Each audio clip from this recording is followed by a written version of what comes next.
बाबूजी, पंडित सर्वानंद को कौन नहीं जानता।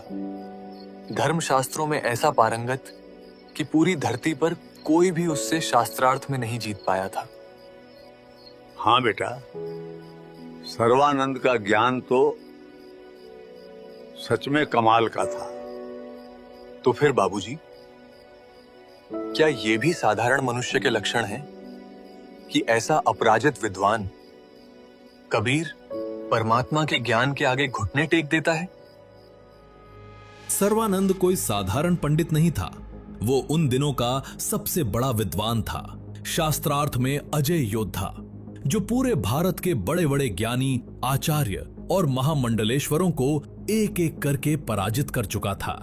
अपनी इसी अजयता के अभिमान में वो अपनी माता से अपना नाम सर्वानंद से बदलकर सर्वाजीत रखवाना चाहता था, मतलब जो सबको जीत चुका हो। पर सर्वानंद की माता एक भयानक रोग से पीड़ित थी। वो अपने रोग निवारण हेतु सभी देवी देवताओं की पूजा करके थक चुकी थी। उसने हर तरह के उपाय अपना लिए थे, फिर भी उसे आराम नहीं मिला था। और वही रोग कबीर परमात्मा के आशीर्वाद मात्र से क्षण भर में समाप्त हो गया। इसी कारण सर्वानंद की माता कबीर साहब की शिष्या बन चुकी थी। तत्व ज्ञान पाकर उसने जाति धर्म का घमंड त्याग दिया था और वो चाहती थी कि उसका बेटा भी परमात्मा की शरण पाकर मुक्ति प्राप्त करे। बेटा, अभी एक विद्वान शेष है। अगर उसे हरा देगा तो मैं तेरा नाम सर्वजीत रख दूंगी। कौन कौन बचा है अब? वो कबीर साहेब हैं। पहले उनसे ज्ञान चर्चा कर, फिर मेरे पास आना। माँ, उस अशिक्षित जुलाहे को हराना तो मेरे लिए चुटकियों का काम है। बेटा, एक बात याद रखना, हार जीत जो भी हो लिखवा कर लाना, सत्य को छिपाना मत। ठीक है माँ, मैं अभी गया और उसे हरा के अभी आया। हे परमात्मा, मेरे भूले भटके बच्चे को शरण में लो। आज ये इसके झूठे मान में घूम रहा है, कल को ये आपकी सत भक्ति के बिना कुत्ते की योनि प्राप्त करेगा। इसका ये अभिमान और इसका ये अधूरा ज्ञान इसको ले मरेगा। अब आप ही दया करो मेरे परमात्मा। अपने नाम को सर्वजीत रखवाने की लालसा को लेकर सर्वानंद कबीर साहब से शास्त्रार्थ करना चाहता था, पर उसे ये अंदाजा नहीं था कि जिससे वो भिड़ने जा रहा है वो कोई साधारण मनुष्य नहीं, बल्कि स्वयं पूर्ण परमात्मा है।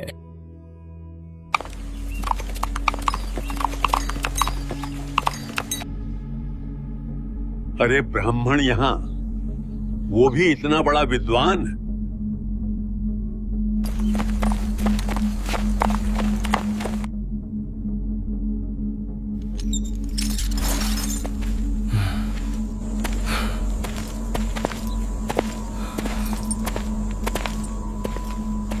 पानी पानी पानी।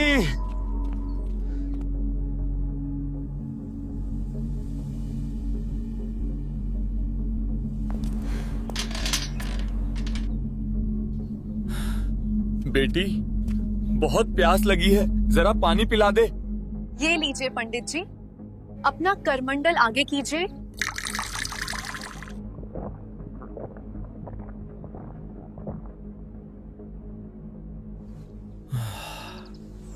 अरे देखो, ब्राह्मण पंडित ने जुलाहो के कुएं का पानी पी लिया।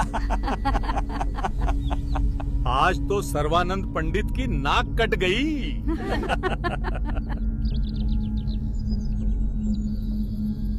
मैंने जुलाहों के कुएं का पानी पी लिया। उस समय एक ब्राह्मण का जुलाहों के कुएं का पानी पीना अपमान माना जाता था, पर प्यास ने सर्वानंद की सारी मर्यादा तोड़ दी। ए लड़की, ये कुआं किस जाति का है? पंडित जी, जुलाहों की कॉलोनी में तो जुलाहों का कुआं ही मिलेगा, ब्राह्मणों वाला तो मिलने से रहा। तूने मुझे पहले बताया क्यों नहीं कि ये जुलाहों का है? पंडित जी, ये तो तुम्हें तब पूछना चाहिए था जब तुम्हारी जान पानी पीने से पहले हलक में अटकी पड़ी थी। तब तो ए बेटी पानी पिला दे, ए बेटी पानी पिला दे, और अब जाति देखने लगे। ए लड़की, बहुत चबड़ चबड़ करती है, ज्यादा मत बोल। चल बता, ये कबीर कहाँ रहता है? कबीर का घर शिखर में, जहाँ शलैली गैल, पाँव न टिके पपील के, तू पंडित लाद रहा बैल। साफ साफ बोल लड़की, बताती क्यों नहीं? आजा पंडित मेरे पीछे पीछे, घर दिखा देती हूँ परमात्मा कबीर जी का।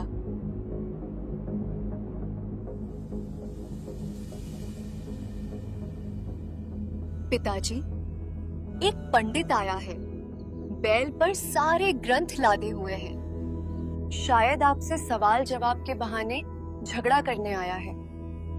बेटी, ये तत्वज्ञान के अभाव वाले लोग होते हैं, दुनिया की नजर में बड़े ज्ञानी,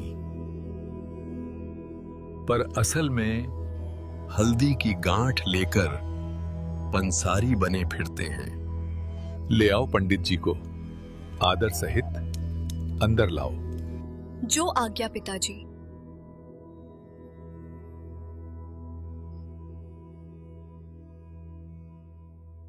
पंडित जी आइए, पिताजी बुला रहे हैं। अभी नहीं, पहले ये लोटा पानी से भर दें। अभी भरती हूँ।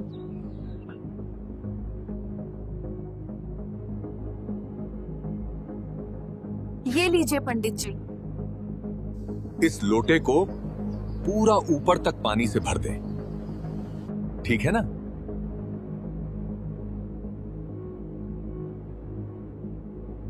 अब ठीक है पंडित जी। हाँ, अब लोटा ले जा और कबीर से कहे कि ये मेरा प्रश्न है।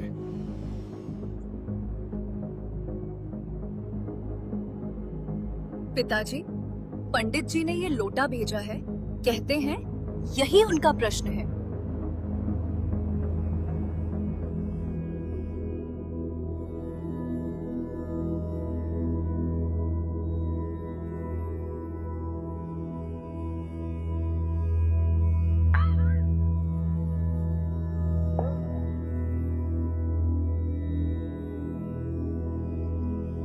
ये दे दो उन्हें और कह देना यही उत्तर है। जी पिताजी, जैसी आपकी आज्ञा। ये क्या उत्तर दिया है? मैं तो बस ले आई हूँ, प्रश्न भी आपका, उत्तर भी आपका। अब आप ही पूछ लो। कबीर, मेरे प्रश्न का उत्तर क्या है? पहले अपना प्रश्न बताओ पंडित जी। मैंने सर्व विद्वानों को शास्त्रार्थ में पराजित कर दिया है। मैंने अपनी माताजी से प्रार्थना की थी कि मेरा नाम सर्वाजीत रख दो। मेरी माताजी ने आपको पराजित करने के पश्चात मेरा नाम परिवर्तन करने को कहा है। आपके पास लोटे को पूर्ण रूपेण जल से भरकर भेजने का तात्पर्य है कि मैं ज्ञान से ऐसे परिपूर्ण हूं जैसे लोटा जल से, इसमें और जल नहीं समाएगा, वो बाहर ही गिरेगा। अर्थात मेरे साथ ज्ञान चर्चा करने से कोई लाभ नहीं होगा। आपका ज्ञान मेरे अंदर नहीं समाएगा, व्यर्थ ही थूक मथोगे।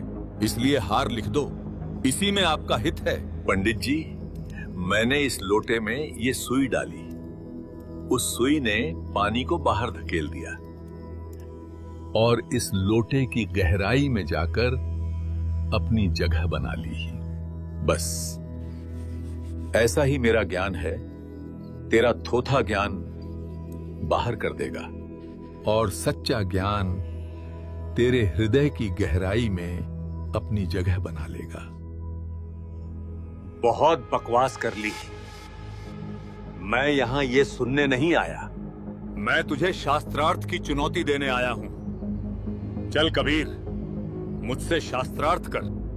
कुटिया के बाहर कदम रखते ही माहौल बदल गया। गांव के लोग शास्त्रार्थ देखने उमड़ पड़े और कबीर परमेश्वर ने वहीं से प्रश्नों की शुरुआत कर दी। पंडित सर्वानंद, बताओ, ब्रह्मा का पिता कौन है? कौन है विष्णु की माता? शंकर का दादा? कौन है? ये कैसा सवाल है? क्या हुआ सर्वानंद? होश उड़ गए? इनके कोई माता पिता नहीं।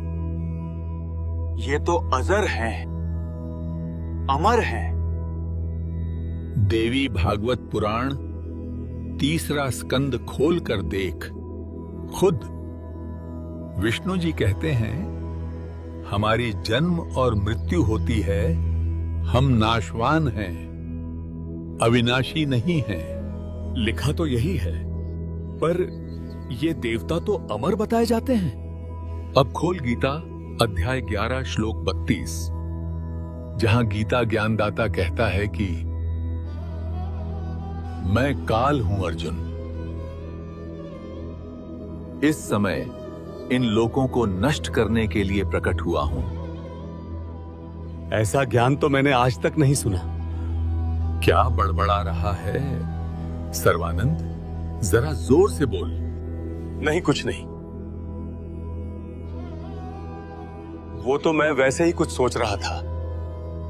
सर्वानंद, खोल गीता अध्याय 11 श्लोक 47, जहां गीता ज्ञानदाता कहता है कि अर्जुन, तुझसे पहले मैंने किसी को भी अपना ये रूप नहीं दिखाया। पंडित, कृष्ण जी पहले ही कौरवों की सभा में अपना विराट रूप दिखा चुके थे, तो फिर ये सहस्त्र बाहु अर्थात 1000 भुजाओं वाला नया भगवान कौन था? पंडित जी अभी से होश उड़ गए। अभी तो और सुन। गीता अध्याय 4 श्लोक 34 में गीता ज्ञानदाता स्वयं स्वीकार करता है,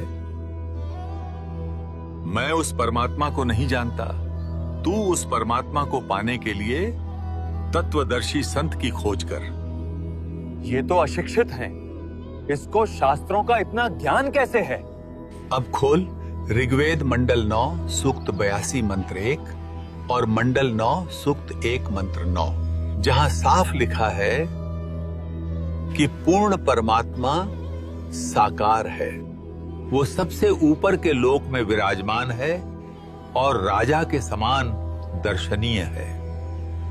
जब वो संसार में अपना ज्ञान प्रचार करने के लिए शिशु रूप में प्रकट होता है, तब उसकी परवरिश की लीला कुंवारी गाय से होती है और तू उसी को निराकार कहकर जनता को गुमराह कर रहा है।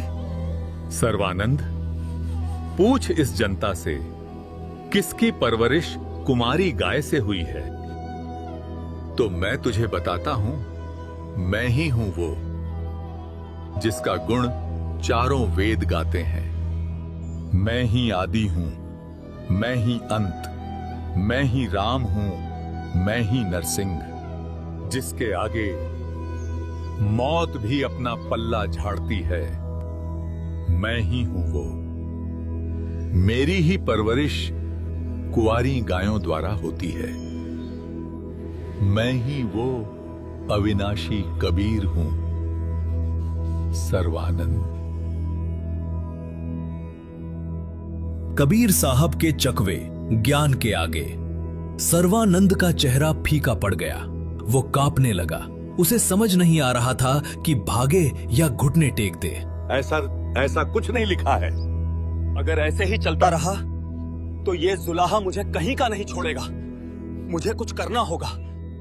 ओम त्र्यंबकं यजामहे सुगंधिं पुष्टिवर्धनम उर्वारुकमिव बंधनान् मृत्योर्मुक्षीयमामृतात्। यदा यदा हि धर्मस्य ग्लानिर्भवति भारत अभ्युत्थानमधर्मस्य तदात्मानं सृजाम्यहम्। कर्मण्येवाधिकारस्ते मा फलेषु कदाचन मा कर्मफल हेतुर्भूर्मा ते संगो यस्त्व कर्मणि। परित्राणाय साधूनां विनाशाय च दुष्कृतां धर्म संस्थापनार्थाय संभवामि युगे युगे। ओम कृष्णाय वासुदेवाय हरये परमात्मने प्रणतः क्लेशनाशाय गोविंदाय नमो नमः। उस समय अशिक्षित जनता शास्त्र का अर्थ नहीं समझती थी। उनके लिए जो तेज तेज संस्कृत बोल लें वही सबसे बड़ा ज्ञानी माना जाता था। धारा प्रवाह रटे हुए मंत्र जिन्हें बोलने वाला खुद भी नहीं समझता था, उन्हें सुनकर जनता चकित हो जाती थी। पर सत्य यही है कि किसी चीज को रटना और उसी चीज को समझना, इन दोनों में दिन रात का फर्क होता है। सर्वानंद इसी अज्ञान का फायदा उठा रहा था। वो बिना रुके संस्कृत के श्लोक बरसाने लगा और भीड़ ये मान बैठी कि यही सच्चा ज्ञानी है। लोग तालियां पीटने लगे जैसे कबीर साहब हार गए हों, जबकि असली ज्ञान संस्कृत के शब्दों में नहीं, सत्य के सार में होता है, जिसे उस समय की जनता अशिक्षित होने के कारण समझ ही नहीं पा रही थी। पंडित जी की जय। बहुत बड़ा विद्वान है ये। अशिक्षित जनता रटने वाले को समझने वाले से बड़ा मान लेती है। भीड़ ने शोर में सत्य दबा दिया और कबीर साहब का मौन उनके लिए हार का प्रतीक बन गया। ए कबीर, सुन लिया तूने? मैं जीता हूं शास्त्रार्थ में। मेरी माता से मेरा वचन है, जो भी निर्णय हो लिखवा कर ले जाना है। तो अब तू लिख, कबीर हार गया और सर्वानंद जीत गया। पंडित, मैं तो अशिक्षित हूं, तू ही लिख ले जो लिखना चाहता है। मैं तो बस अंगूठा लगा के दे दूंगा।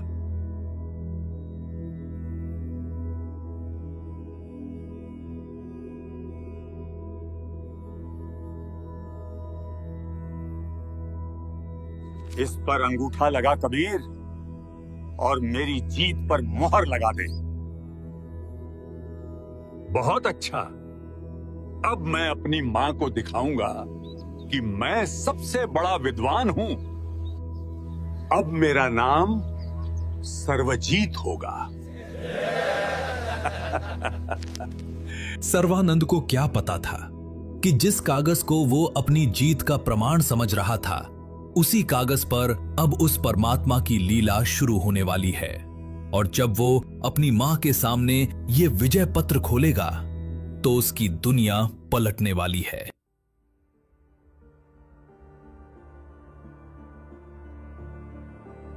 माताजी, माताजी। क्या हुआ बेटा? अंदर तो आजा पहले।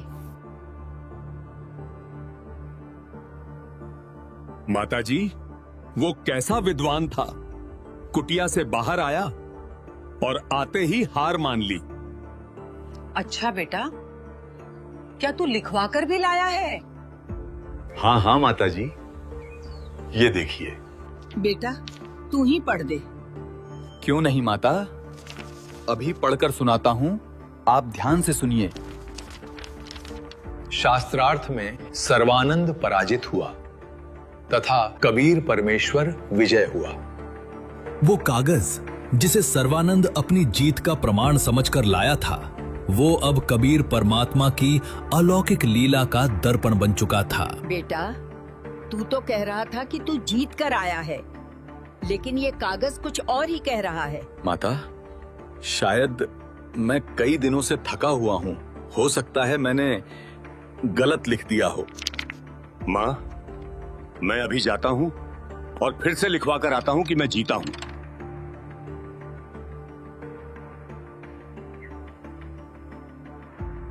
कबीर, मुझसे लिखने में गलती हो गई थी, इसलिए मैंने दोबारा सही से लिखा है। अब तू फिर से अंगूठा लगा दे।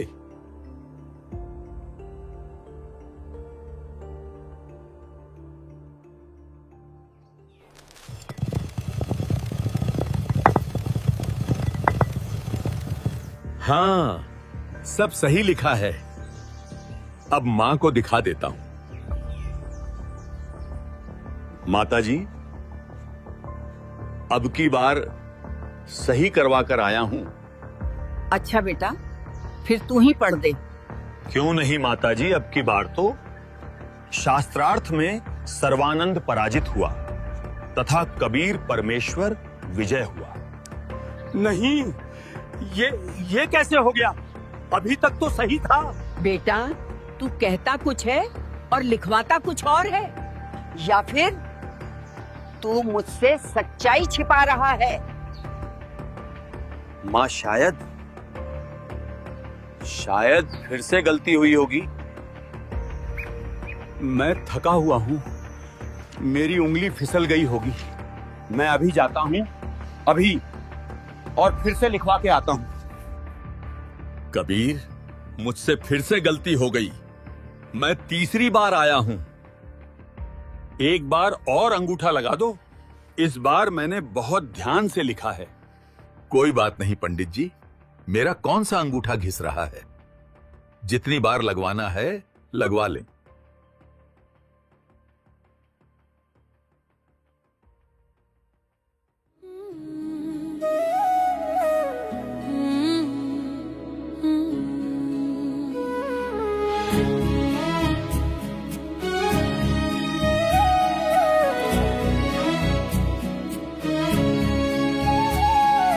डगर है मुश्किल कठिन सफर है, मगर मुसाफिर जगह नहीं है। डगर है मुश्किल कठिन सफर है, मगर मुसाफिर जगह नहीं है। डगर है मुश्किल कठिन सफर है, मगर मुसाफिर जगह नहीं है।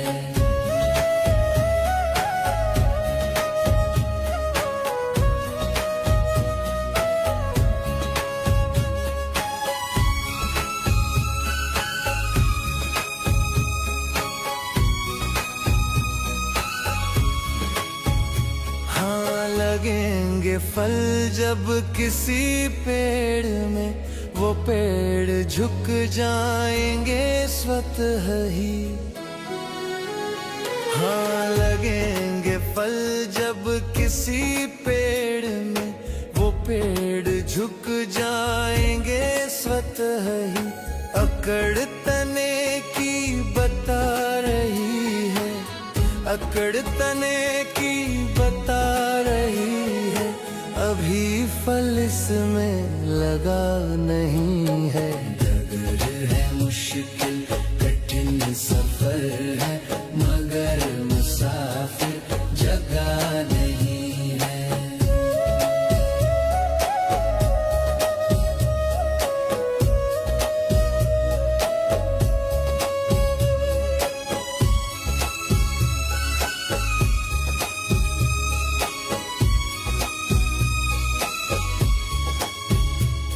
जरा सा कुदरत ने क्या नवाजा, किया के बैठे हो पहली शफ में।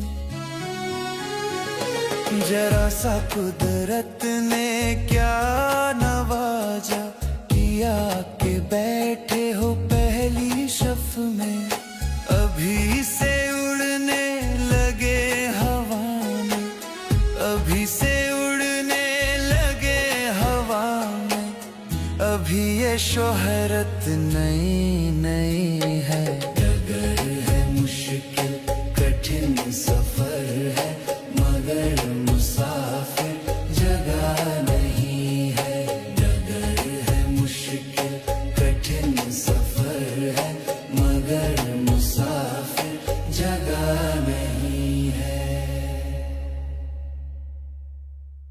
इस बार मैं आंख नहीं हटाऊंगा। पता नहीं माँ के पास पहुँचते ही अक्षर क्यों बदलते हैं। सत्य ने हार नहीं मानी थी, लेकिन सर्वानंद अभी तक लड़ाई को अपनी हार जीत का खेल समझ रहा था। आ गया बेटा, इस बार सब ठीक कर लाया ना?